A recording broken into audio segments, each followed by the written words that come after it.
الشاعر محمد الصاري يشوش القصيد يوم اقوله غلا وعجب وقصر من الشيطان ويسمن اعذاري هذا البيت بشربه من الزرق لا مشعب لا من كل طابح لحيه معين شاري لي ادق سلف الجيب يفرح به الجلاب يدب الغلات السوق تصريحه الناري يقول اتركوني دام راسي هنا ما قبل ورهان عشان الوضح بيتي ويجيك ساري على يا ثواب بديت قولي وجاك كتاب بديناه باسمي واعتمدناه بشعاري يا رح تسلم لي على طيب الانساب طويل الذراع اللي على المرجل الظري هذا الجروي اللي لا تعز ويفكر قبها قاويه دايم تعطي القوس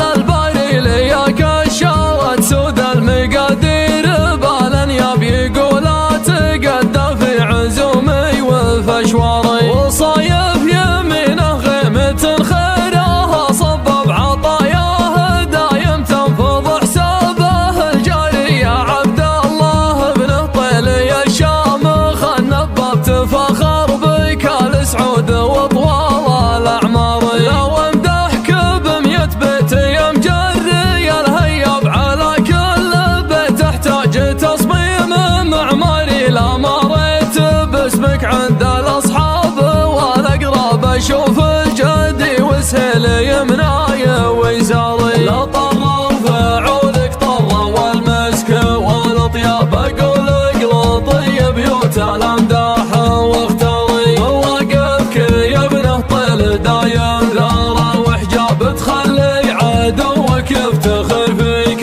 ويماري ولا تشايب من كسب الافعال الراس شاب عسى منزل المرحوم في جنة الباري من انت وحزامه في المواقف ما يرتاب يبوجر خطر ويهيم في كل الاقطار ما حد يغلب له طيل في الطب مهما طاب ولدهم على كسب النعم ما لهم جاري مطانيخ قوم ما تشوف الصعب صعب يخلدهم التاريخ في درع تذكاري ذا خايل زحول تفتل الرايه والاشناب تبوجر خطر والحد بالقاطع الفاري لي رزة الرايات في قمة المرقاب تعلى على الرايات الرايات بن جاري